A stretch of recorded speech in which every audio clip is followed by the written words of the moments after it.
I'm currently taking everything off. I posted on my story the car and the transmission. This is a used transmission. It looks like everything is good on it.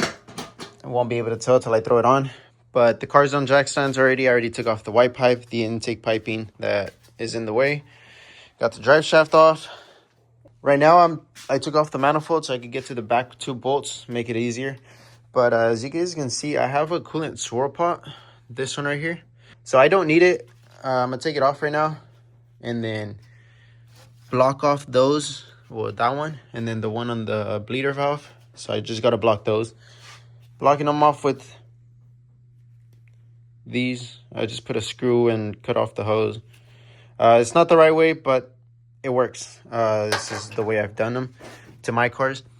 Right now I gotta take off this hose. I'm gonna do a throttle body coolant line delete, which is what I did to my other one. I gotta cut off which one is I gotta cut off this one.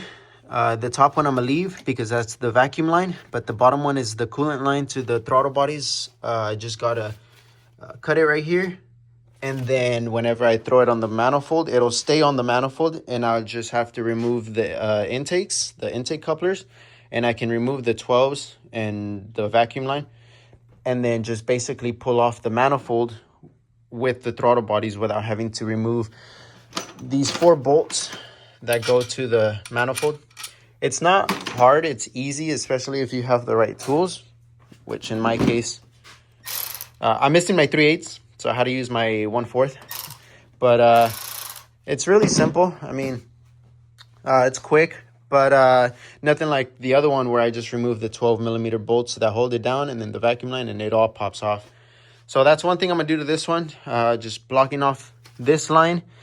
Same way, just got to put a clamp and then a clamp down here and then put it on there and block it off. And then another one back there where the coolant pipe is at.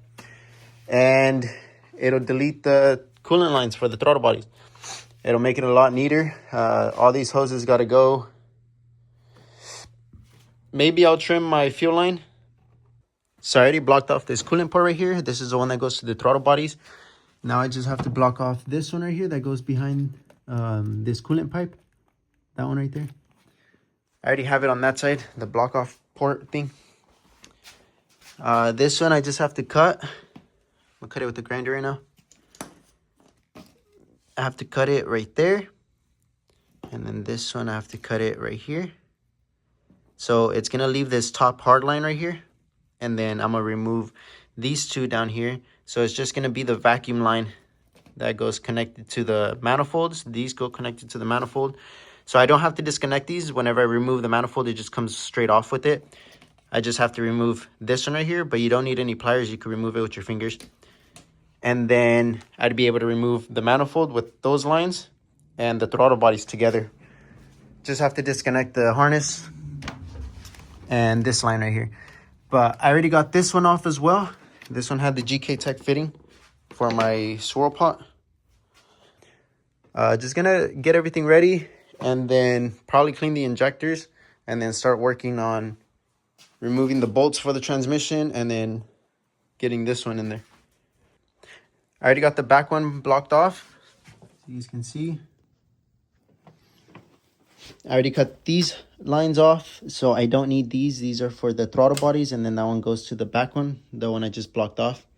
And then, so it's just one piece right here that I don't have to disconnect. So it just goes bolted on, and whenever I remove the 12s right here, I just remove these 2 lines and the manifold comes off with the throttle bodies. Transmission is off. Stage 3 clutch with the lightweight flywheel. This is the transmission I just pulled out. This is the new to me. They're both CD8s.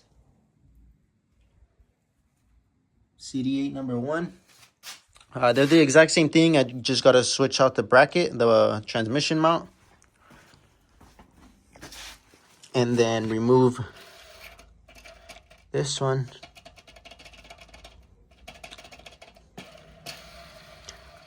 And toss it onto this one.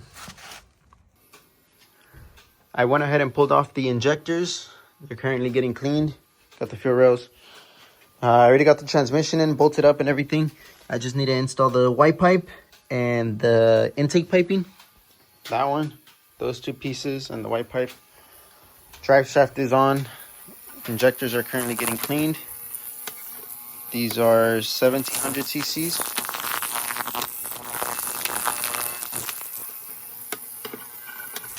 But they're currently getting cleaned. They'll be done in 8 minutes, and then I can toss them back in the car. I might test them, but I know they're running good.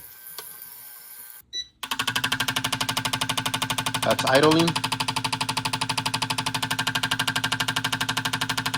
I'm gonna throw on these three stock HR injectors on this side, and I'm gonna leave the 1700s on this side so you guys can see the comparison. But the gauge is going crazy. That's medium. And then high speed. I'm gonna take 3 off and put these 3 on there.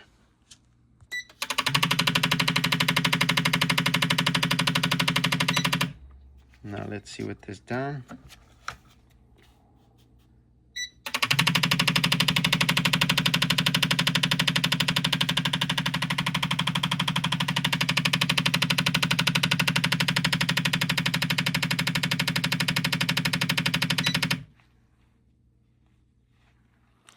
That's the difference. This one looks like it barely even sprayed any, and they were spraying good. I mean, you guys can see.